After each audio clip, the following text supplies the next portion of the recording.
हम खाना खाने के 5 मिनट पहले 1 कैप्सूल लें, शाम को खाना खाने के पहले 5 कैप्सूल लें। सर मैं अपने ऊपर इसको सर्च किया हूँ, मैं खुद जो सर्च करता हूँ आप लोग के बीच में शेयर करता हूँ, मैं पहले बोल चुका हूँ। दोस्तों मेरा वेट 76 किलो था, मेरा ये पेट जो है बढ़ा हुआ था, सभी लोग जानते हैं। दोस्तों मैंने इसको 5 महीना यूज किया, 5 महीना यूज किया। मैं दावा करता हूँ ऐसा प्रोडक्ट आपको पूरी दुनिया में नहीं मिलेगा, अगर मिलेगा भारत में केवल RCM के पास मिलेगा। स्वस्थ हूँ आज, मुझे चाहे दौड़ा लो, चाहे कबड्डी खिला लो, चाहे कितना भी काम करा लो, मैं थकता नहीं हूँ, मैं अपने लक्ष्य के लिए काम करता हूँ। सर ये मेरा पहले मैं चश्मा लगाया करता था दोस्तों, मैंने केवल गामार्जिन का यूज करने से आज मेरा चश्मा भी उतर गया है, क्योंकि आंखों पर मोतियाबिंद में भी ये काम करता है, ये हार्ट के लिए भी काम करता है, कोलेस्ट्रॉल के लिए काम करता है, BP low BP high sugar के लिए भी काम करता है। ये आपका पाचन तंत्र में भी बढ़ाता है, पाचन तंत्र जो आपका होता है ये भी ठीक करता है, और आपके नसें जो ब्लॉक होती हैं, नसें ब्लॉक यानी कोलेस्ट्रॉल आपके जम जाते हैं, अच्छा कोलेस्ट्रॉल बनाता है और बुरे कोलेस्ट्रॉल को खत्म करता है। दोस्तों ये आपका 17 प्रकार की बीमारियां कैसे दूर करता है। आप इसका खाना शुरू कर देते हैं सर, 10 दिन के बाद आपको इसका एहसास हो जाएगा इसका क्या है। 1 महीना खा करके देखिए, पहले खाने के पहले अपना वेट करिए, उसके लिए देखिए, उसके बाद में फिर 1 महीने बाद वेट करिए, आपका अंतर मिल जाएगा। दोस्तों ये आपको शुगर से भी बहुत अच्छा काम करता है, आपका शुगर जो बढ़ा हुआ है उसको कंट्रोल करेगा। दोस्तों ये आपका हर तरह की बीमारियों से दूर करता है। दोस्तों ये अपने यहाँ नमक है दोस्तों, जो नमक 3 प्रकार के नमक पाए जाते हैं इंडिया में, ब्लैक, टाटा, और उसके बाद अपने यहाँ ये नमक एक टाटी नमक आता है, कहते हैं लोग 10 रुपए की मिलता है, लेकिन देखना उसमें आयोडीन कितना होता है। टाटा नमक है 15 ppm आयोडीन है, लेकिन उसके अंदर आयोडीन कितना है, महत्वपूर्ण आयोडीन का है। बीपी लो बीपी हाई कहाँ से बढ़ रहा है, लोग तो टाटा नमक खाते हैं लेकिन कहाँ से बढ़ रहा है दोस्तों, ये आपका हार्ट अटैक से भी बचाता है। ये नमक आपका हार्ट अटैक से बचाता है। दोस्तों ये नमक आपका, इसमें जो बाजार के इसके टक्कर का नमक है टाटा लाइट है, और टाटा लाइट इस समय 32 से 35 रुपया kg है। दोस्तों अपने यहाँ के नमक ट्रिपल रिफाइंड है, जो टाटा नमक है वो डबल रिफाइंड है, यानी वो 2 बार साफ किया गया है, एक 3 बार साफ किया गया। दोस्तों अगर इस नमक में वहाँ पर 15 ppm आयोडीन है, डॉक्टर कहते हैं अगर 15 ppm आयोडीन नमक आपके शरीर में होना चाहिए, लेकिन जब 15 ppm आयोडीन है, आयोडीन कहते हैं नमक गर्म होने पर, यानी कोई चीज गर्म होता है तो आयोडीन आधा उड़ जाता है। दोस्तों दांत निकालते समय अगर आधा उड़ जाता है तो आपके शरीर में टाटा नमक 7.5% जाता है, लेकिन दोस्तों हमारे यहाँ 30 ppm आयोडीन नमक है, अगर दांत निकालते आधा उड़ जाता है, फिर भी डॉक्टर के मुताबिक 15 ppm आयोडीन मेरे अंदर आ जाता है, मुझे बीपी लो बीपी हाई से बचा जा सकता है। बाजार का जो नमक है वहाँ पर आज टाटा नमक 20 से कम नहीं है, 25 तक होता है, लेकिन अपने यहाँ दोस्तों खुशी की बात है, RCM के धन्य हैं, RCM परिवार धन्य है, जो इसमें जुड़ करके एक टाटा नमक न खाए, उनसे गुनाहगार कोई हो ही नहीं सकता है। जो टाटा नमक खा रहे हैं लेकिन RCM में जुड़े हैं, वो टाटा नमक खाते हैं, RCM जुड़े हैं, वो बाहर का जो यूज करते हैं, धन्य है ऐसी कंपनी जो हमने ज्वाइनिंग किया। कहते हैं जय RCM बोलने से आपको नमक केवल 15 रुपए मिलेगा दोस्तों, लेकिन जिसने नमक बराबर खाना शुरू किया, यहाँ से नमक खाना शुरू किया दोस्तों, तो बीमारियां तो जाएगी और 5% आपको परचेज वैल्यू मिलेगा। दोस्तों 5% मिलेगा। अगर आज कोई ज्वाइनिंग हुआ, बाहर के नमक खाते हुए चला गया, लेकिन 1 रुपया उसके खाते में नहीं आया, लेकिन 5 उसका मिलता बिजनेस वैल्यू, अगर उसको 10% पर आता है, फिर भी उसको 5 पैसा उसके अकाउंट में जाएगा। कितना जाएगा? 5 पैसा उसके अकाउंट में जाएगा। लेकिन दोस्तों अगर आप 32 पर पहुंच जाते हो तो आपको कितना जाएगा? बत्तीस में पहुंच जाते हो तो आपको 7.5 पैसा आपके अकाउंट में जाएगा दोस्तों, 7.5% आपके अकाउंट में जाएगा। अगर बाजार से आप तक खाते में चले आए, बीमारियां भी साथ लाते हो, डॉक्टर के दिखाते हो, कहते हो हम सस्ता खाते हैं, सस्ता खाते हो, तो डॉक्टर जो बैठे हैं जो 14 साल से ऊपर हो चुकी हैं और 50-55 के एवरेज में है, वो न्यूट्रीचार्ज वुमन का यूज कर सकती हैं। उनको कुदरत ने ऐसा दिया, प्राकृतिक ने, उनको माँ से गर्माता है, इतना ब्लड गिर जाता है कि हमारे दाल चावल रोटी सब्जी खाने से पूर्ति नहीं होता है। इसको पूर्ति करने के लिए 4 प्रकार की हरी सब्जियां डेली खाना पड़ेगा, उनको 4 प्रकार के मेवे मिष्ठान डेली खाना पड़ेगा, 4 प्रकार के फल डेली खाना पड़ेगा। माता बहनों से पूछता हूँ कि 4 प्रकार का आप डेली एक फल नहीं खा सकती है, लेकिन उन्हीं माता बहनों से पूछते हो दिन भर काम करती हैं, पुरुष के पहले जाग जाती हैं और सबको खाना खिलाने के बाद अपना खाती हैं और सब काम निपटाने के बाद तब जाकर सोती हैं। मैं माता बहनों से सवाल करना चाहता हूँ कि क्या उनको पोषक तत्व की कमी पूरा नहीं करना चाहिए? करना चाहिए, लेकिन हमारे पास 4 प्रकार के फल डेली नहीं मिल पाते हैं, 4 प्रकार की सब्जियां डेली नहीं मिल पाते हैं, 4 प्रकार के मेवे मिष्ठान डेली नहीं मिल पाते हैं दोस्तों। लेकिन एक टेबलेट जो 14 प्रकार जिसमें फल डाले गए हैं और 53 न्यूट्रिशन इसके अंदर हैं दोस्तों। मार्केट में एक न्यूट्रिशन का दाम जाकर पूछ लीजिएगा, अभी कंप्रोमाइज करिएगा। बहुत ऐसे न्यूट्रीलाइट्स आया है जो न्यूट्रीलाइट्स का बेटा का है, अगर इसी का टक्कर करेंगे तो कम से कम 2250 रुपये उसका दाम है। कितना? 2250 रुपये दाम है और 24 न्यूट्रिशन उसके अंदर पड़े हुए हैं सर। 24 न्यूट्रिशन लाइट जो है 24 न्यूट्रिशन है, उसका दाम 2250 है दोस्तों। खुश इस बात है मेरे आरसीएम के परिवार वालों, यहाँ पर आपको 53 प्रकार के न्यूट्रिशन महिलाओं के लिए दे रहा है, बाहर दे रहा है। अगर एक फल खाते हो तो 4 प्रकार के फल के बराबर है, एक टैबलेट खाते हो 4 प्रकार के केले के सेब संतरे के बराबर है। अगर एक टैबलेट खाते हो तो आपको दूध दही जो भी नहीं मिलता है उन महिलाओं के लिए एक टैबलेट खाना अनिवार्य है 24 घंटे के अंदर। कितना? एक टैबलेट खाते हैं जो हमें महामारी में मेरा ब्लड महिलाओं को ब्लड होता है, वो ब्लड नष्ट हो जाता है जो खान पान से पूर्ण नहीं होता है। एक टैबलेट खाने से उनको तरफ ताजा, स्किन के लिए ताजा, बालों के लिए सही, आंखों के लिए सही और उसके बाद सौंदर्य के लिए सही। जैसे खून आपका कमी होता है, ये 3 महीना महिलाएं खा ले, जांच करा ले। मैं गारंटी लेता हूँ अगर हीमोग्लोबिन बढ़ जाए तो जो कहा उसको जुर्माना देने के लिए तैयार हूँ। मेरी लड़की है 14 साल के, वो इस सिस्टम में जब 14 साल की थी, मैं 3 साल हो गया, 14 साल से उसको खाना शुरू किया, इस वक्त 2 साल का है, वो कंटिन्यू खा रही है। कोई ऐसी महिला जो देखिए मेरी लड़की को पहचाने होंगी, देखते होंगी उसके टक्कर का भी, वो हर एक काम करती है, थक महसूस नहीं करती है, हर एक काम हंसते हुए करती है। मेरा लड़का है न्यूट्रिशन जो है किड्स होता है वो 5 महीना खा चुका है। मेरे परिवार में हर एक सदस्य न्यूट्रिशन के बिना जिंदा ही नहीं रह सकता है। हमेशा मैं न्यूट्रीचार्ज मैं बराबर लेता हूँ, न्यूट्रीचार्ज मैं जो बराबर लेता हूँ न्यूट्रीचार्ज।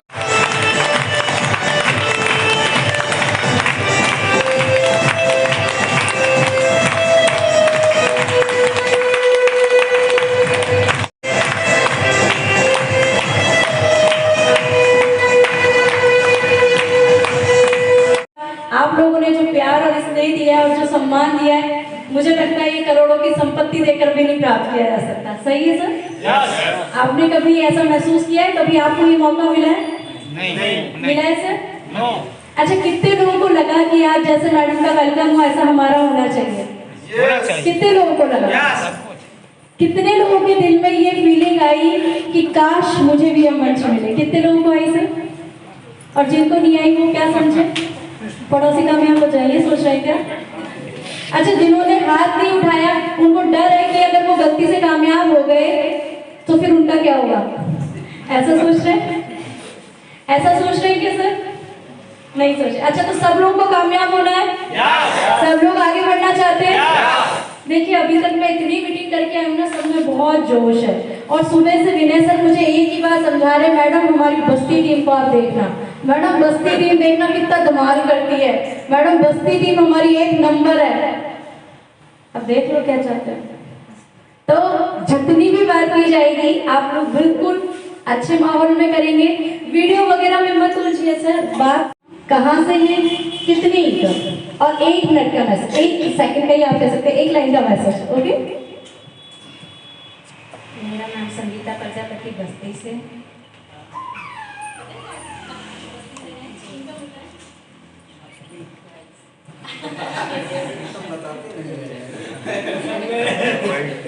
ये घर संभालते हैं, बाहर संभालते हैं।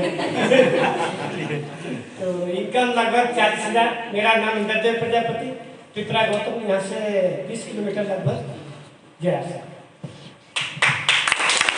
नमस्कार, नाम रामचंद्र प्रजापति, संत कबीर नगर से बिलोंग करते हैं। इनकम की बात करें कि total income 4.5 lakh plus lump sum family income और 1 महीने की हासिल इनकम 18,000 प्लस। कुछ बड़ा करना है मार्च में मैडम। तो मैं सर रामदेव बिलोंग करता हूँ यहाँ से 4 किलोमीटर दूर एक बिलवा का गाँव है। पैसे से टीचर हूँ, प्रधानाध्यापक के दफ्तर में कार्य कर रहा हूँ 17 वर्षों से। और मुझे दिसंबर 2020 में बिजनेस मिला और बहुत ही मज़ा आया। सबसे हाईएस्ट इनकम मेरी जो है 38,000 और इस सिस्टम से करीब 4 लाख रुपए मैं कमा चुका हूँ। और इस मार्च में जो है 8% रॉयल्टी स्टॉक कलेक्शन करना है। बहुत बहुत सबसे पहले मैम को धन्यवाद देना चाहते हैं अपने बस्ती में आगमन पर। और उसके बाद मेरा नाम विनोद कुमार चिन्हो बाजार से बिलोंग करते हैं।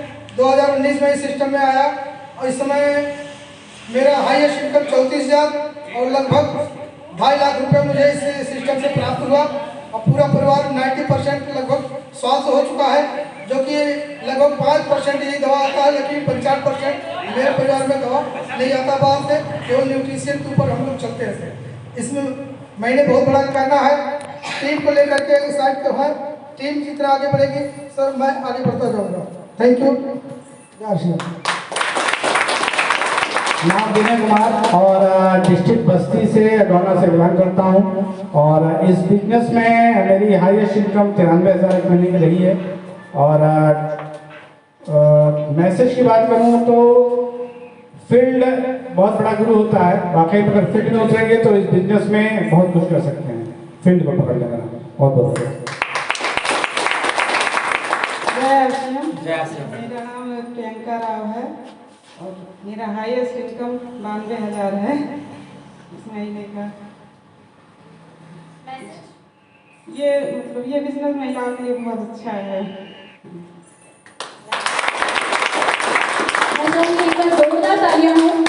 की बात करें तो 1,12,509 रुपये और टोटल फैमिली इनकम की बात करें तो अब तक 22 लाख से ऊपर इस खूबसूरत सिस्टम से आती है। मैसेज की बात करें तो जितना सीखेंगे उतना बढ़ेंगे। आज सीखने की दिशा में आज भी हम लोग बैठे हुए हैं। जितना ज्यादा इस बिजनेस को सीखेंगे उतनी तेजी से आगे बढ़ेंगे। एक टारगेट लेके काम करता हूं कि टीम की कामयाबी के लिए काम करता हूं। टीम को जितने बड़े लेवल पे आप ले जाएंगे स्वयं उतने बड़े लेवल पे जाएंगे। और इसी के साथ माइक हैंड ओवर करता हूं। सब मानते कि सब किडनैप करके लाए गए, कोई अपनी इच्छा से नहीं आया है। अब लड़के और जेंट्स लोग ऐसे नहीं बोल रहे। किसी की पत्नी आई है क्या इधर? आई है, आपकी आई है तो आप चुप रह सकते हो। बाकी की तो नहीं आई, बाकी तो सब बोलो, बाकी तो भी आ जाओ दो। अच्छा आप लोग मुस्कुराते नहीं है, क्यों? सरकार ने आपसे टैक्स वसूल लिया क्या सारा? टैक्स भर के बैठे हो गया? नहीं सर, देखिए मुस्कुराना जीवन की सबसे बड़ी कला है और मुझे मुस्कुराते हुए लोग पसंद है। अब आप क्या चाहते हैं कि मुस्कुराएं कि नहीं मुस्कुराएं? मुस्कुराना चाहते हैं। अच्छा कितने लोगों को लगता है मुस्कुराने से आधी समस्या खत्म हो जाएगी? हाँ हो जाए। आपको नहीं लगता ऐसा? मुस्कुराना चाहिए ना? आपको कष्ट है बैठने पे, ये बताइए। क्या कह रहे सर? तकलीफ है आपको यहाँ बैठने में? नहीं सर, हम तो चाहते हैं सब लोग मुस्कुराएं और मुस्कुरा के बातचीत करें और मुस्कुराते रहे सर, यही हमारा लक्ष्य है। तो हम भगवान को देखेंगे तो मुस्कुराएंगे, इंसान को देखने में। अच्छा सर ठीक है, कोई बात नहीं सर, ठीक है साहब, क्षमा चाहते हैं कि हम भगवान नहीं है। कोई बात आज हम बस्ती में जो मीटिंग करने आए हैं उसका मेन उद्देश्य यही है। आज हम एक सेमिनार कर रहे हैं। उस सेमिनार का हमारा जो उद्देश्य है वो ये है कि ज़्यादा से ज़्यादा इस बिजनेस को आगे बढ़ाया जाए, ज़्यादा से ज़्यादा सिस्टम में आप लोग कामयाब हो सके, ज़्यादा से ज़्यादा इस स्टेशन का नाम कोर स्टेशन में आ जाए। कितने लोग चाहते हैं सर? सब लोग चाहते हैं। अभी आपके इससे पहले 3 लीडर हैं आपके सर, विनय से 3 लीडर आ चुके हैं। 3 लीडर अभी आप लोगों के बीच में आ चुके हैं और तीनों लीडर्स का ये मानना है कि बस्ती अब नंबर 1 हो सकता है। हो सकता है सर? कर सकते हैं? चलिए अच्छे और खुशनुमा माहौल में आज के सेमिनार की शुरुआत करते हैं। जैसा कि मैंने कहा कि आज आप सभी ने बहुत बढ़िया तैयारी करी है। आप सभी के सामने डायमंड, स्टार डायमंड और डबल डायमंड का सेलिब्रेशन हुआ है सर। तो आज मुझे ऐसा लगता है कि सबसे पहले अगर हम किसी भी काम की शुरुआत करते हैं तो किसको याद करना चाहिए? किसको याद करना चाहिए सर? सबसे पहले उस ईश्वर का ध्यान जरूर करना चाहिए जिनकी वजह से हम इस लेवल पर हैं, जिनकी वजह से हमें सिस्टम मिला है। हो सकता है सर? कर सकते हैं सर? करेंगे सर? तो सबसे पहले तो मैं धन्यवाद देती हूँ अपने इष्ट देवता को, बाकी बिहारी जी को, जिनके आशीर्वाद स्वरूप मुझे ये मौका मिला कि मैं आप लोग की पावन धरती पे आ सकी। उसके अलावा मैं दूसरा धन्यवाद देना चाहूंगी अपने गुरु आदरणीय गुरुदेव जयनारायण कुकना सर को, जिन्हों के सानिध्य में हम ये सिस्टम सीख रहे हैं। तो आज आपकी जो ये मीटिंग है, जो सेमिनार रखी गई है, इस सेमिनार को भी बहुत अच्छा बनाने में, आप लोगों को आगे बढ़ाने में जिन गुरुओं ने सहयोग करा है, एक बार जोरदार तालियां हो सकती है उनके लिए। तो आपकी जोरदार तालियों के बीच में बुलाना चाहूंगी मैं जो भी रॉयल्टी अचीवर यहाँ पर उपस्थित है वो आ जाए और टेक्निकल अचीवर्स भी। एक बार जोरदार तालियां बजती रहेंगी सभी के लिए।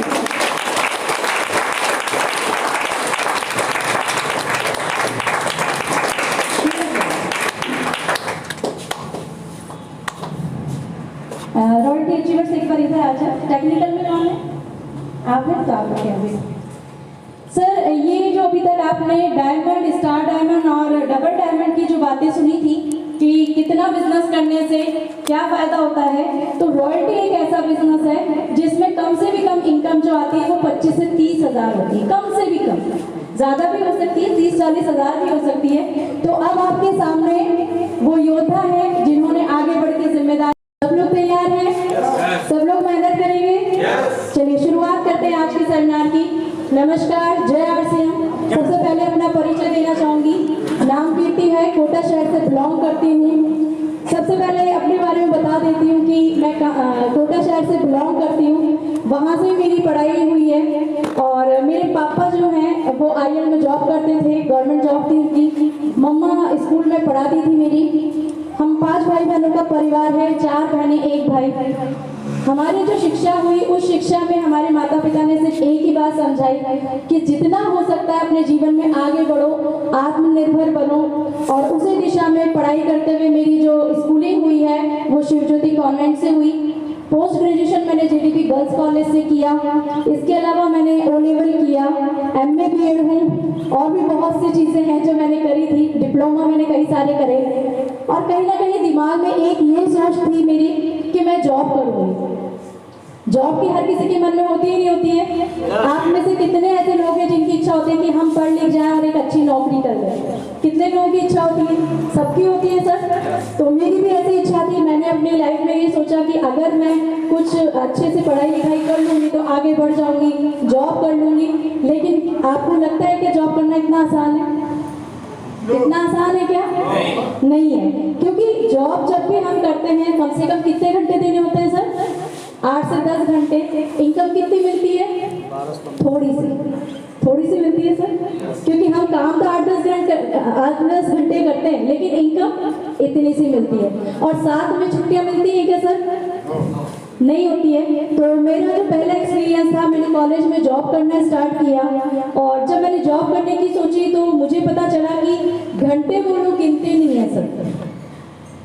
इनकम गिनते हैं, सैलरी गिनते हैं, लेकिन घंटे भी गिनते हैं। यानी अगर 5-6 घंटे आपको बोले गए हैं तो लास्ट में कितने हो जाते हैं सर? 7-8 घंटे हो जाते हैं। कितने? और आपकी सैलरी वो शुरू में क्या बोलते हैं कि आपको 8,000 देंगे, लेकिन कट करके कितने दे देते हैं? 6-6,500 दे देते हैं। और वो पता नहीं होता है आपको किस बात पे काट लिए गए। तो कहीं ना कहीं जॉब मुझे इफेक्ट कर रहा था, तो मुझे लगा कि शायद जॉब मैं नहीं कर पाऊंगी, लेकिन लाइफ में कुछ करना चाहती थी, आगे बढ़ना चाहती थी। और तब मैंने डिसाइड किया कि मैं लाइफ में कुछ आगे करूँ। सपने बड़े थे, गवर्नमेंट जॉब के लिए अप्लाई किया। कितने लोगों ने करा होगा सर यहाँ पे? सब लोगों ने करा, सब लोगों ने पढ़ाई करी, लेकिन क्या जॉब मिल जाती है क्या सर? कितने ऐसे लोग हैं जिन्होंने पढ़ाई करी और उनको जॉब मिल गई, गवर्नमेंट जॉब? हम तो लकी नहीं थे सर इतने। तो एक बार जोरदार तालियां हो जाए इनके प्रयास के लिए कि इन्होंने जो कोशिश करी वो इनके लिए सक्सेसफुल रहा, कि इन्होंने जो कोशिश करी उस हिसाब से उनको जॉब मिल गई। हमने तो कोशिश करी सर 2 साल तक, कुछ नहीं हुआ सर। कभी 2 नंबर से, कभी 4 नंबर से रह जाते थे हम तो जैसा कि आपको पता है अपनी भारतीय संस्कृति में कि लड़की बड़ी हो गई, पढ़ ली गई तो क्या कर देते हैं साहब? शादी। तो गवर्नमेंट जॉब की इच्छा थी, लेकिन भगवान ने दूसरी तरह से पूरी करी, हस्बैंड गवर्नमेंट जॉब वाले दे दिए। तो इच्छा तो पूरी कर दी, ऐसा नहीं कह सकते ईश्वर ने इच्छा पूरी नहीं करी, लेकिन माध्यम कोई और बन गए। तो मेरी शादी आदरणीय मेरे हस्बैंड घनश्याम सर से हो गई, और ससुराल में मेरे सब गवर्नमेंट जॉब में ही है, क्योंकि डैडी भी गवर्नमेंट जॉब में थे, इधर भी ससुराल पक्ष में भी सारे गवर्नमेंट जॉब थे। सिर्फ एक मैं ऐसी थी जो पढ़ी लिखी बेरोजगार थी। क्या बोलते हैं साहब उसको? पढ़ी लिखी बेरोजगार। अच्छा, कितने लोग हैं जो पढ़े लिखे बेरोजगार हैं? संख्या मतलब मैं अकेली नहीं हूँ, आप लोग भी शामिल हो, लिस्ट में आपका नाम भी शामिल है। तो सर मेरे साथ यही था कि अच्छा, पढ़े लिखे होके और फिर बेरोजगार होना कैसा फील कराता है सर? कैसा फील कराता है? मुझे तो बहुत बुरा फील हुआ था सर। आपको कैसा लग रहा था? अच्छा नहीं लग रहा था ना? तो ये जो फीलिंग आती है ना, अच्छा आप ये देखिएगा कि जब आपके घर में सब पढ़े लिखे हैं, नौकरी वाले, और अगर आप एक व्यक्ति उसमें कामयाब नहीं है ना, तो उसकी वैल्यू भी नहीं होती है सर। चाहे आप कितना भी अच्छा मन रखें, कितने भी अच्छे संस्कार रखें, लेकिन अगर आप इनकम नहीं ला रहे हैं तो कहीं ना कहीं आपको कभी ना कभी महसूस हो जाता है कि हमारी शायद उतनी वैल्यू नहीं है। ऐसा फील होता है सर? मुझे भी बहुत फील होता था, क्योंकि मेरे घर में जैसा मैंने कहा गवर्नमेंट जॉब में, मेरी भाभियाँ भी जॉब में, मेरे सबसे बड़े 2 जेठ जी हैं वो विधानसभा में जॉब करते हैं, और उनसे छोटे वाले सेक्रेटरीट में, मेरे हस्बैंड कोर्ट में, खुद गवर्नमेंट गजेटेड ऑफिसर है, और छोटे वाले भी कोर्ट में। तो कहीं ना कहीं पूरी फैमिली जॉब वाली और मैं पढ़ी लिखी बेरोजगार। तो मुझे लगा कि अगर मैं अपनी लाइफ में कुछ नहीं कर रही हूँ तो मैं एक तरह से बोझ हूँ। आप ये बताइए, अगर हम पढ़े लिखे हैं और अगर हम कोई काम नहीं कर रहे हैं, जबकि हम कर सकते हैं, हमारे अंदर वो संभावना है कि हम कर सकते हैं, तो क्या हमें आत्मनिर्भर नहीं होना चाहिए? क्या होना चाहिए? शायद लड़कियां सबसे पहले बोलेंगे आत्मनिर्भर होना चाहिए। बिल्कुल होना चाहिए, क्योंकि देखिए जब किसी लड़की के लिए कोई लड़का देखने जाता है ना, तो सबसे पहले क्या मिलाया जाता है? कुंडली मिलाई जाती है, गुण दोष मिलाए जाते हैं, और ये देखा जाता है कि लड़का स्टैंडर्ड का है कि नहीं। ये सब चीजें देखते ही नहीं देखते, घर परिवार देखते हैं। तो फिर इनकम भी तो हमारे बराबर में देखनी चाहिए ना सर? देखनी चाहिए नहीं देखनी चाहिए? तो हमें वो प्रयास करना चाहिए नहीं करना चाहिए? तो सर मेरे अंदर ये फीलिंग थी कि मैं अपनी लाइफ में कुछ कर सकती हूँ, लेकिन महिलाएं ध्यान से सुने, जैसे ही शादी हो जाती है हमारे पास सबसे बड़ी क्या चीज आ जाती है? जिम्मेदारी। जिम्मेदारी आती है नहीं आती है? अच्छा, जिम्मेदारी आना अच्छी बात है बुरी बात है?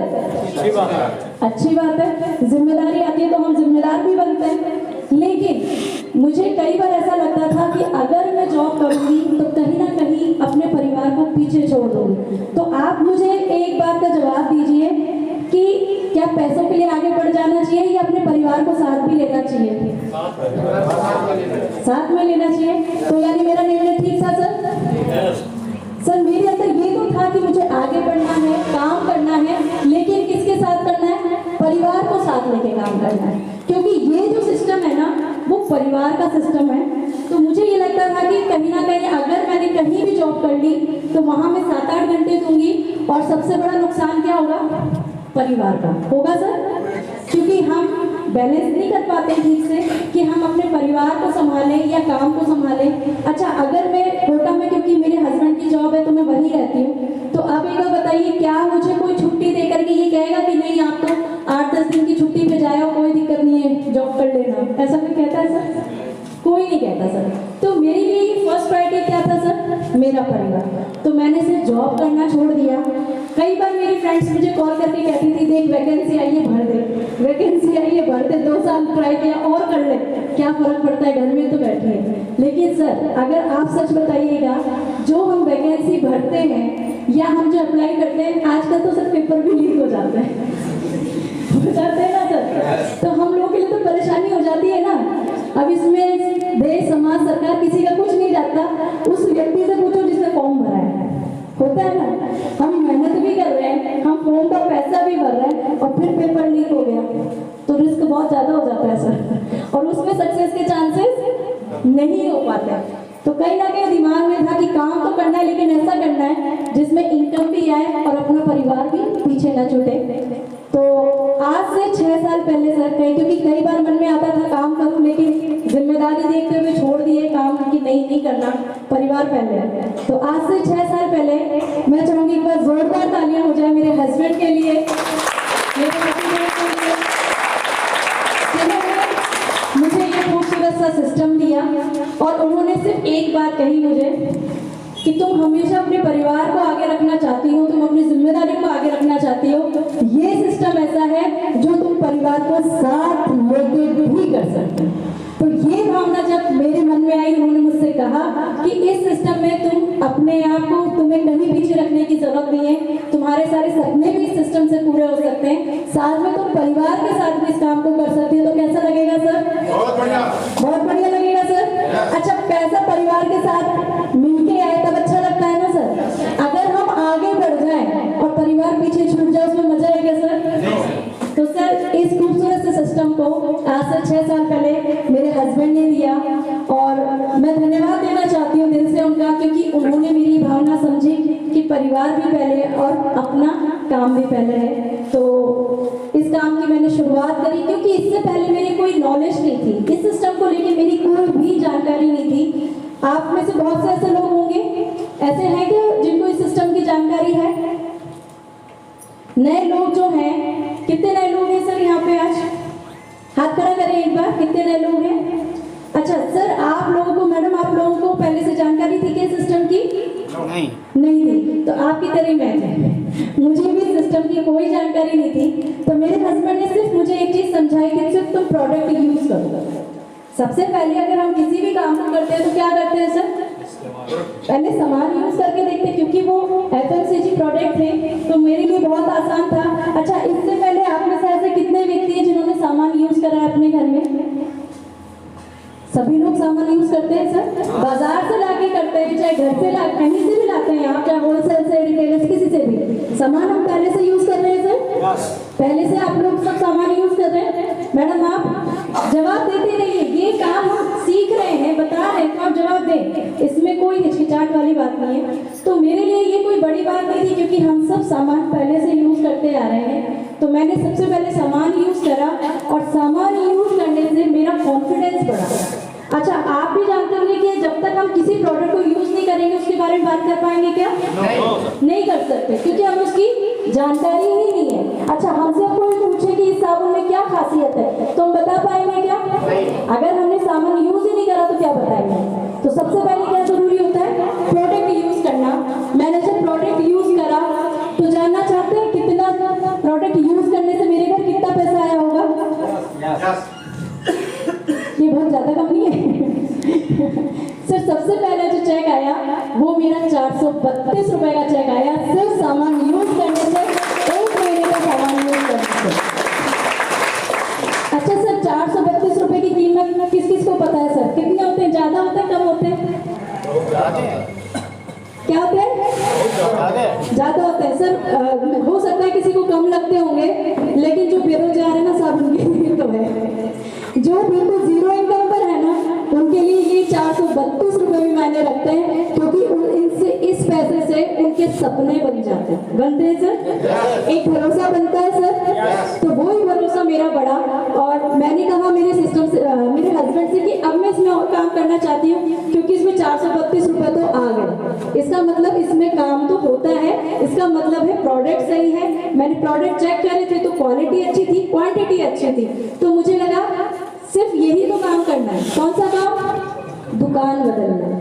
कर सकते हैं सर? सब लोग कर सकते हैं? तो सर मेरे दिमाग में यही आया कि अब इसमें नेक्स्ट क्या कर सकते हैं। तो जैसा कि सबके हस्बैंड बहुत समझदार होते, कहते हैं चलो भीलवाड़ा।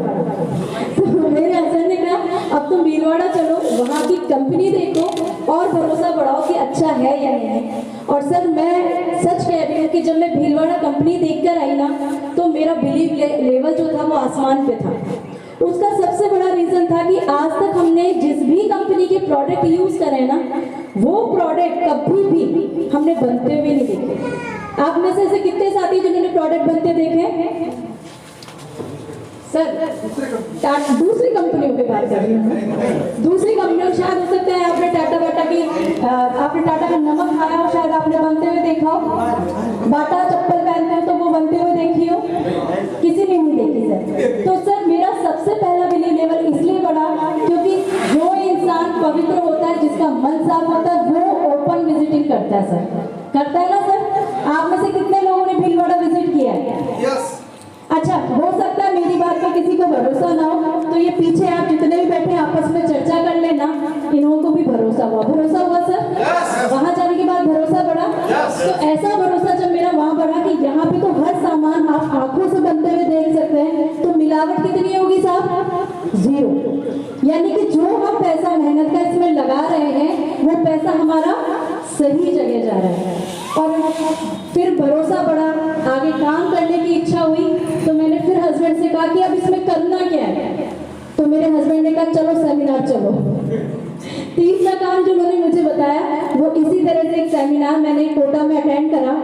और जैसा कि हम लोग सब पढ़े लिखे लोग हैं साहब, और जब हम कुछ ऐसा देख लेते हैं तो हमारा दिमाग के ताले खुल जाते हैं। तो बताओ कौन कौन सी चीजें देखी मैंने उस सेमिनार में? कितने लोग जानना चाहते हैं? सब लोग जानना चाहते हैं। सर जब मैं वहाँ पे गई तो मुझे ऐसा लगता था, क्योंकि हम पढ़े लिखे लोग हैं, तो थोड़ा बहुत हम लोगों को क्या होता है, कॉन्फिडेंस एक्स्ट्रा हो जाता है कि हमें सब आता है। ऐसा लगता है सर? लगता है हम लोगों को। तो वहां जाके मैंने देखा कि जो एक किसान था जिसने धोती पहन रखी थी, गमछा टांग रखा था, उसने स्टेज पे आके कहा कि मैं इस सिस्टम में 2 साल से काम कर रहा हूँ और मेरी इनकम है 50,000 रुपए। अब आप बताइए दिमाग के ताले खुलेंगे नहीं खुलेंगे?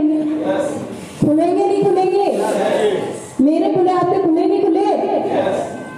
दूसरा व्यक्ति ऐसा जो कारोबारी था, बहुत पैसा था, बहुत से लोगों को लगता है कि पैसे के लिए सिस्टम में काम करते हैं। उस व्यक्ति ने कहा कि मैंने मेरे जीवन में पैसा खूब कमाया, लेकिन कभी ऐसा नहीं हुआ कि ऐसा कोई समय मिले कि मैं अपने परिवार को कहीं घुमा फिरा सकूं। तो इस सिस्टम की वजह से पिछले 3 साल में मैं 8 से 10 जगह अपने परिवार को घुमा के ला चुका हूँ, जो मैंने कभी सोचा भी नहीं था। अब बताइए दिमाग के ताले खुलेंगे नहीं खुलेंगे? खुलेंगे नहीं खुलेंगे? मैंने एक ऐसे व्यक्ति को देखा जो कि विकलांग था, जो कि भीख मांग करके काम चलाता था। उस व्यक्ति ने कहा कि मैं इस सिस्टम से, मुझे देखिए आप भिखारी को भी दे सकते हैं प्लान, यहाँ से आइडिया चुराइए। तो उस भिखारी व्यक्ति को उसने कहा कि मैं विकलांग था और मुझे किसी ने प्लान दिखाया और कहा कि आपको भीख मांगने की जरूरत नहीं है, आप इसमें इज्जत से पैसा कमा के काम कर सकते हैं। और फिर वो विकलांग व्यक्ति स्टेज पे आके बोलता है कि मैंने अभी इसमें 20,000 रुपए कमाए हैं। सर दिमाग के ताले खुलेंगे नहीं खुलेंगे? तब हमें क्या एहसास होगा कि जब ये कर सकते हैं तो हम क्यों नहीं? हो सकता है सर? लास्ट एक और मैं बताना चाहूंगी, शायद ये आप लोगों की आंखें खोल दे, क्योंकि मेरी तो उस दिन आंखें खुल गई थी सर। लास्ट जो था, एक महिला थी जो नरेगा मजदूर थी। नरेगा जानते हैं सर? जो खड्डा वड्डा खोदते हैं, वो सड़क निर्माण में, शायद आप जानते हो।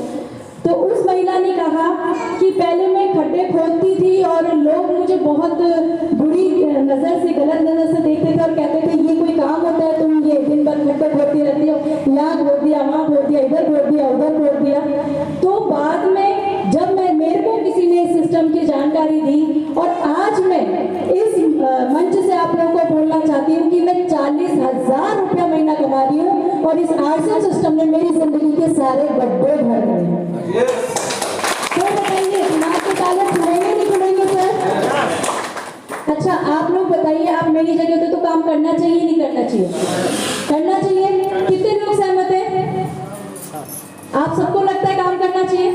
सर मैंने काम करना स्टार्ट किया। अब जैसे हम इस सेमिनार से जाते हैं ना तो हमारे अंदर क्या आता है सर? सबसे पहले बहुत ज्यादा जोश आ जाता है। इस मीटिंग से जाते जब आता है नहीं आता है? आता ही नहीं आता है? सबके मन में आता है कि मैं कुछ कर लूंगा, मैं कुछ करके दिखाऊंगा, कुछ कर लूंगी, ऐसा आता है सर? मेरे दिमाग में भी यही है और मैंने मेरे हस्बैंड से कहा अब मैं इसमें काम करूंगी। सबसे पहले मैंने इसमें काम करना स्टार्ट किया। पहले महीने में सर मैंने 50 प्लान दिखाए। कितने दिखाए? ज्वाइनिंग कितनी आई होगी सर? अनुभवी व्यक्ति हैं जो बताएं। ये कौन बोले? सबसे ज्यादा अनुभवी है। मैंने 50 प्लान दिखाए और ज्वाइनिंग कितनी आई सर? 5। अच्छा मुझे हार माननी नहीं चाहिए थी क्या? माननी नहीं चाहिए क्या? मैंने भी नहीं मानी। मुझे आपकी बात याद आ रही। मैंने अगले महीने फिर कोशिश करी, 100 प्लान दिखाए सर। आप बताएंगे अनुभवी व्यक्ति कितनी ज्वाइनिंग आई होगी? जिसने 10 बोला वो हाथ खड़ा करे। बिल्कुल, ये 2 व्यक्ति ज्यादा बिल्कुल सही सर। 10 मेरी ज्वाइनिंग आई, लेकिन सर मैं रुकी नहीं। मैंने लगातार काम किया और मुझे बताते हुए खुशी होती है कि 3 साल में मैंने रॉयल्टी निकाल ली सर।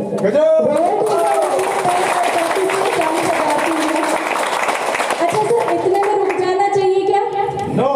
कितने व्यक्तियों को रुक लगता है? रुकना चाहिए नहीं रुकना चाहिए? नहीं रुकना चाहिए ना? फिर आप लोग क्यों रुक गए? आप लोगों को भी प्रयास बढ़ाने चाहिए ना सर?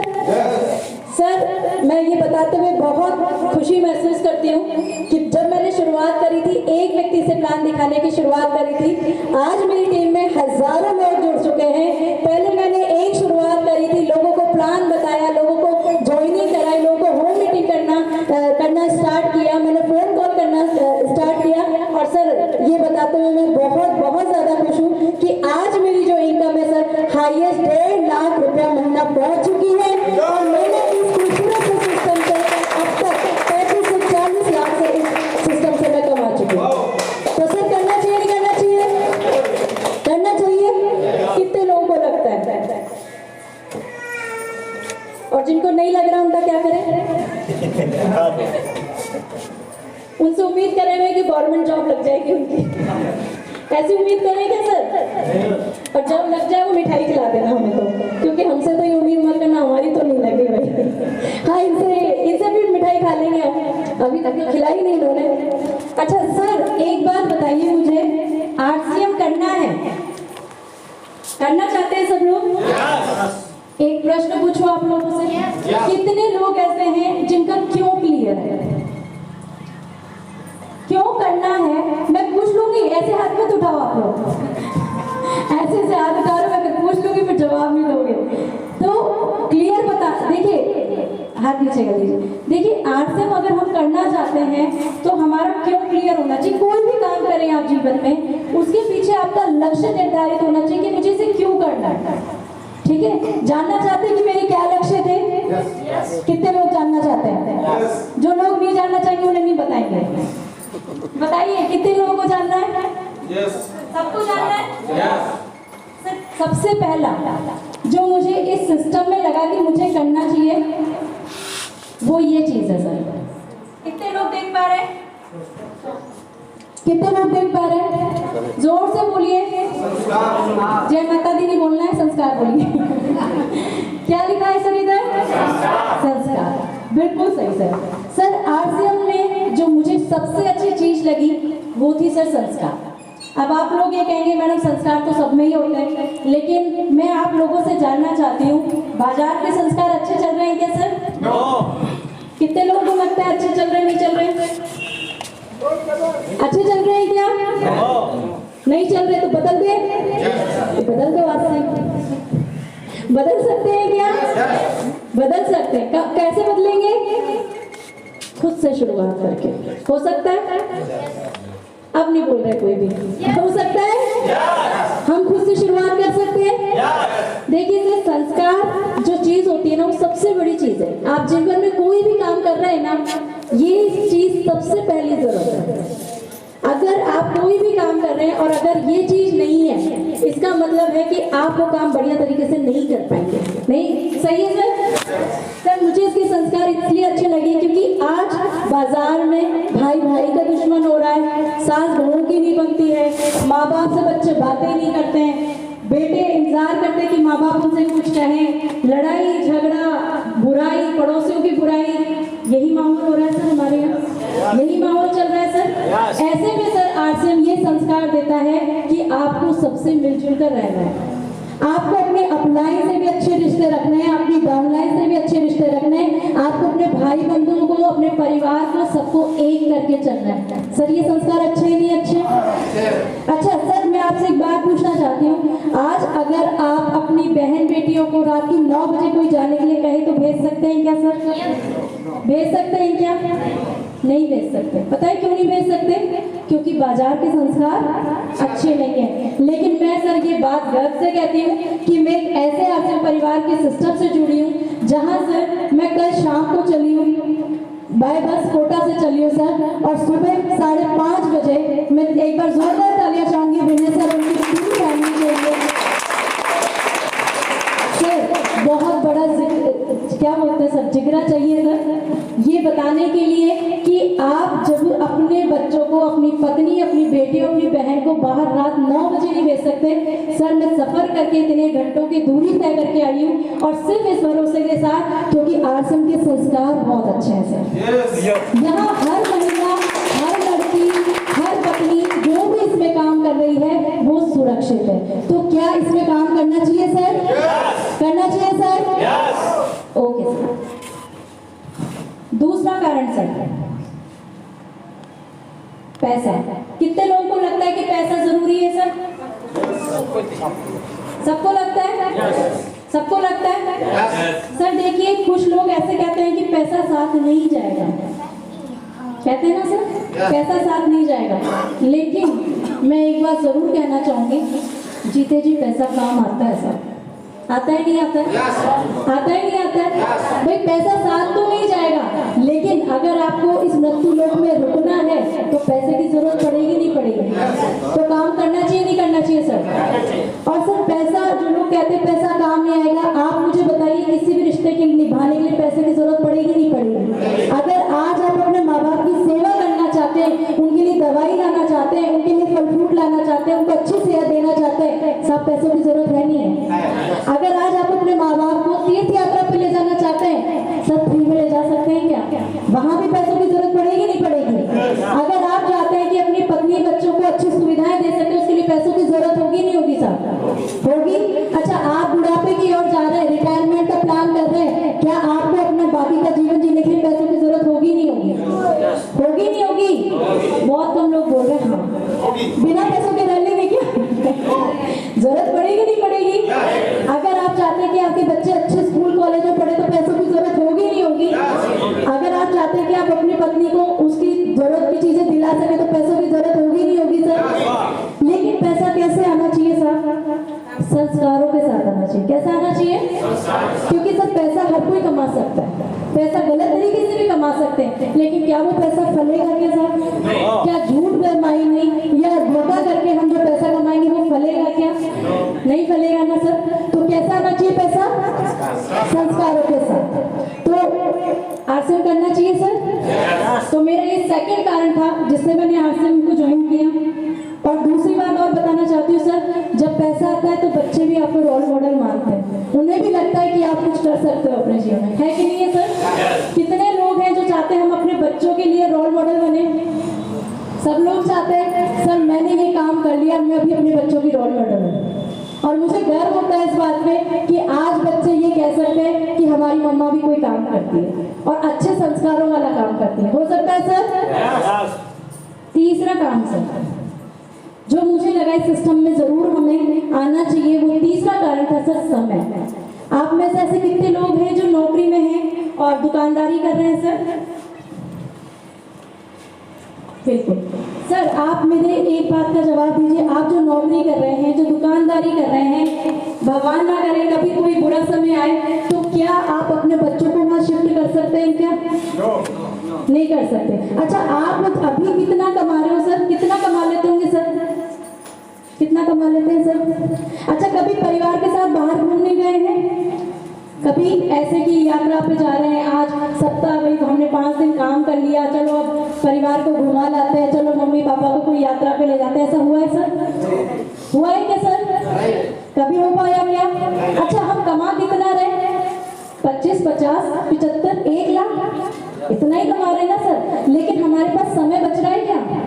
अच्छा, एक बात आपसे सच्ची सच्ची पूछूं, क्या माँ बाप हमेशा जीवित रहेंगे क्या आपके? क्या आपके बच्चे उतने ही रहेंगे क्या?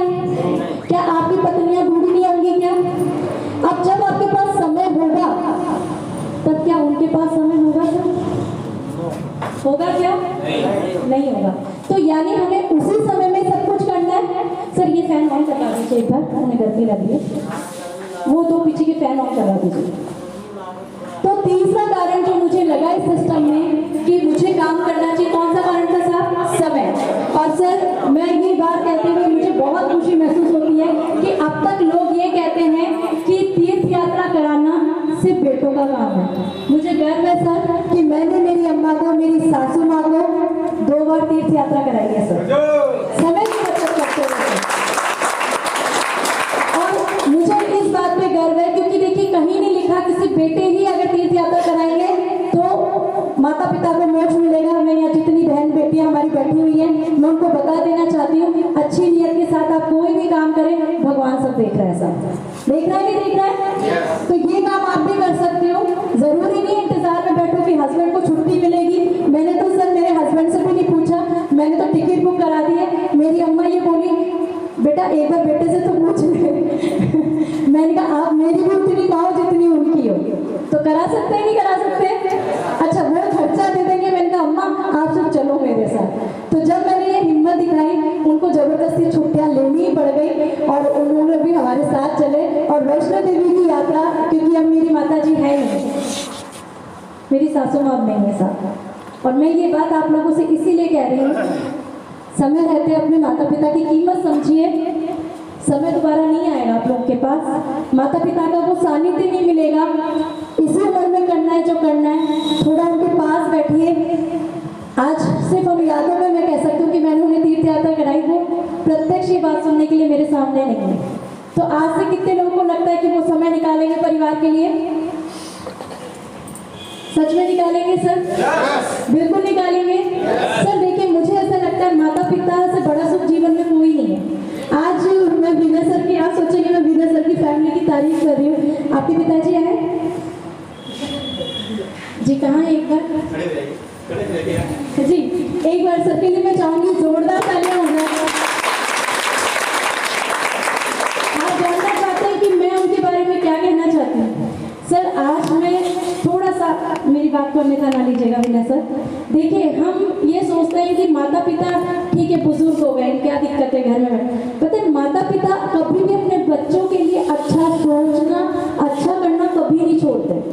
आज मैं प्रत्यक्ष उदाहरण बताऊं, मैं कंपेयर कर रही थी विनय सर से। मैंने कहा विनय सर आपकी एज कितनी होगी? बोले मैडम 35 ही बताई थी आपने, 34-35 साल का हूँ। मैंने कहा आपके पिता की एज कितनी है? बोले 65 साल है। मैंने कहा बता, और अभी एक बार जोरदार तालियां चाहूंगी, कभी उन्होंने एक नया घर खरीदा। अब आप सोच सकते हैं क्या उनको एक घर की जरूरत होगी क्या? होगी क्या? लेकिन मैं अपने बच्चों के लिए और कर जाऊँ, मैं अपने बच्चों के लिए और कर दूँ। मैंने इनसे पूछा और आपके पिताजी पहले, इससे पहले क्या करते थे? बोले मैडम उन्होंने खेत खरीद रखे हैं, उन्होंने जहाँ गए 3 घर कर रखे हैं, और ऐसा व्यवहार बना रखा है कि मैं आज किसी भी शहर में चल जाऊँ तो मेरा एक घर हर शहर में है। यानी कि एक वो व्यक्ति है जिन्होंने 65 साल में अपनी जिंदगी को उस एंगल पे बदल दिया कि जहाँ से उपलब्धियां ही उपलब्धियां। तो आज मेरे कहने अनुसार सिर्फ एक बार अपने आप को चेक करिएगा कि क्या हम वो उपलब्धियां अपने जीवन में पा रहे हैं, नहीं पा रहे हैं सर। यहाँ आप अपने आप को सेल्फ उस पर मत लीजिएगा, ईगो वाली बात नहीं है सर, सिर्फ सीखने वाली बात है। जो मुझे लगा कि वाकई कितनी बड़ी उपलब्धि होती है कि आप अपने जीवन में अपने बच्चों के लिए खेत खलियान भी खरीद रहे हो, नए मकान भी खरीद रहे हो, और क्या जिम्मेदारी पूरी नहीं करी होगी सर इन्होंने, मकान भी बनाया, बेटियों की शादियां भी करी हैं, और क्या बोलते हैं वो बच्चा होता है जो क्या देते हैं वो, हाँ जामना, वो भी दिया है और अभी भात तक का भी उन्होंने सतूना कर दिया इसका। तो एक बार जोरदार तालियां चाहूंगी सर के लिए। तो जिन माता पिता ने, आपके भी माँ बाप ने आपके लिए जीवन में कुछ ना कुछ किया होगा, आप लोगों को बहुत अच्छा जीवन दिया है, एक बार धन्यवाद जरूर करें।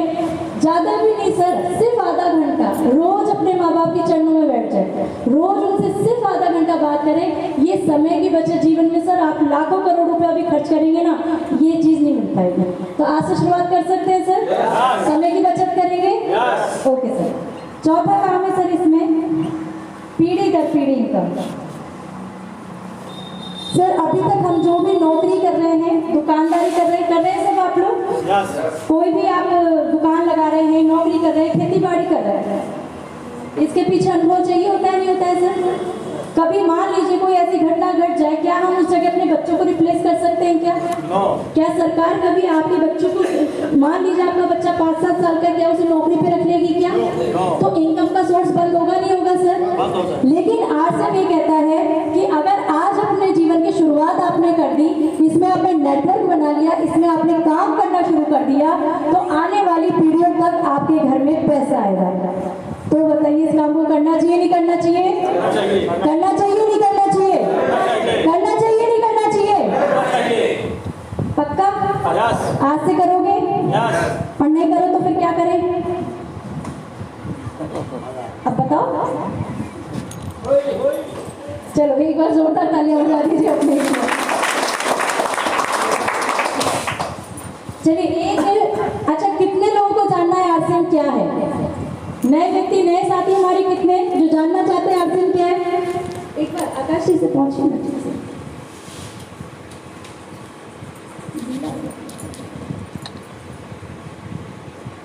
नौकरी करनी हो तो क्या चाहिए सर? सबसे पहले बोलिए ना, आप लोग सब नौकरी के लिए अप्लाई कर चुके हो मुझे पता है। सबसे पहले चाहिए एजुकेशन, चाहिए सर? डिग्री चाहिए सर? अच्छा घंटे कितने देने होंगे? 8 से 10 घंटे देने होंगे। अच्छा इनकम कितनी आएगी? लिमिटेड। कितनी आएगी सर?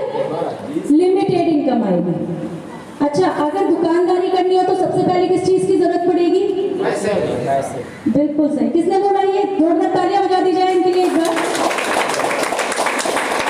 अच्छा पैसा चाहिए तो क्या चाहिए होगा साहब? दुकानदारी कब कर पाएंगे? जब अनुभव भी होगा, है ना भाई? कोई भी काम करेंगे उसके लिए अनुभव भी तो होना चाहिए, एक्सपीरियंस होना चाहिए आपके पास। घंटे कितने लगेंगे सर?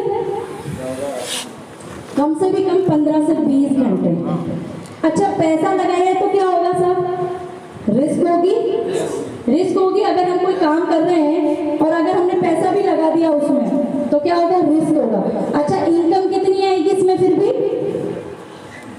लिमिटेड आएगी। कितनी आएगी सर?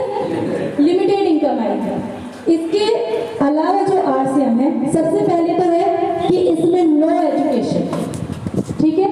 किसी डिग्री की जरूरत नहीं है, किसी पैसे की जरूरत नहीं है, और जो आप टाइम लगा रहे हैं, कितना लगा रहे हैं इसमें? 8 से 10 घंटे। दुकानदारी में कितना लगा रहे हैं? 15 से 20 घंटे।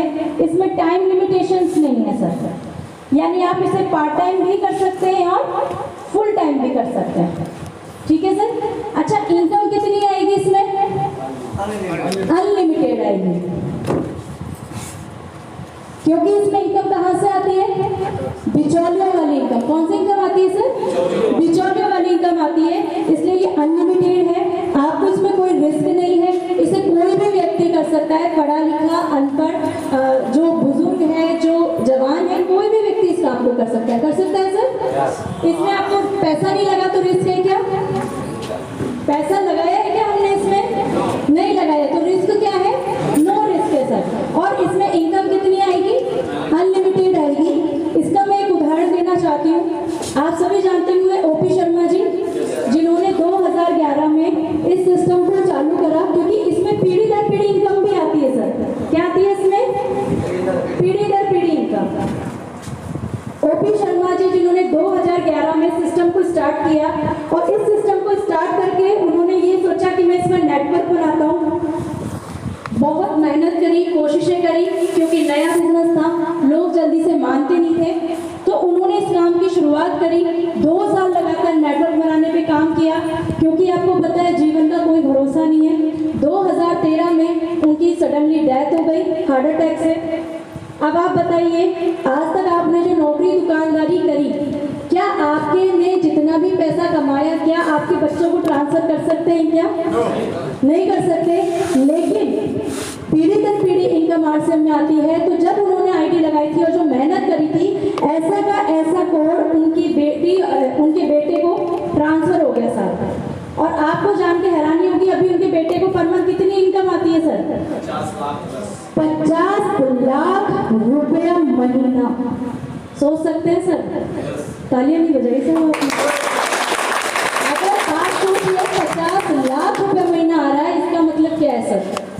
ये सिस्टम आपको पीढ़ी दर पीढ़ी इनकम दे सकता है। तो करना चाहिए नहीं करना चाहिए? जिस काम को हम कर रहे हैं उसमें हमें इनकम का पता नहीं है कि आज है तो आ रही है, कल नहीं होगी तो नहीं आएगी ना सर। लेकिन इसमें देखिए आप, पीढ़ी दर पीढ़ी इनकम आ रही है, 50 लाख रुपया महीना उनके घर में इनकम आ रही है। और आपको भरोसा ना हो तो रवि ओपी शर्मा आप ट्राई कर लेना। जयपुर क्योंकि मेरा ससुराल है, नंदपुरी में कई बार उनको मैं आते जाते हुए देखती हूँ। वो अपनी कार से घूमते हुए हमें दिख जाते हैं, क्योंकि वो हमारे थोड़ी सी दूर पे रहते हैं, पड़ोसी है साहब हमारे। तो रवि ओपी शर्मा जी आप सर्च कर लीजिएगा, उनकी इनकम सर्च कर लीजिएगा। 50 लाख रुपया पर मंथ वो बंदा कमा रहा है। और ये किसकी ताकत है साहब? सिस्टम की ताकत है। आप जानना चाहते हैं इसमें करना क्या है? ऐसे धीमे धीमे बताऊंगी, क्या मैं बताऊँ? यस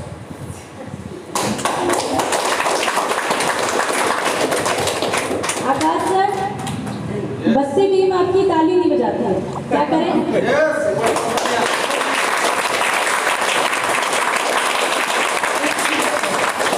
आरसीएम में करना क्या है सर? अभी तक आपने जाना आरसीएम क्या है, अब करना क्या है सर?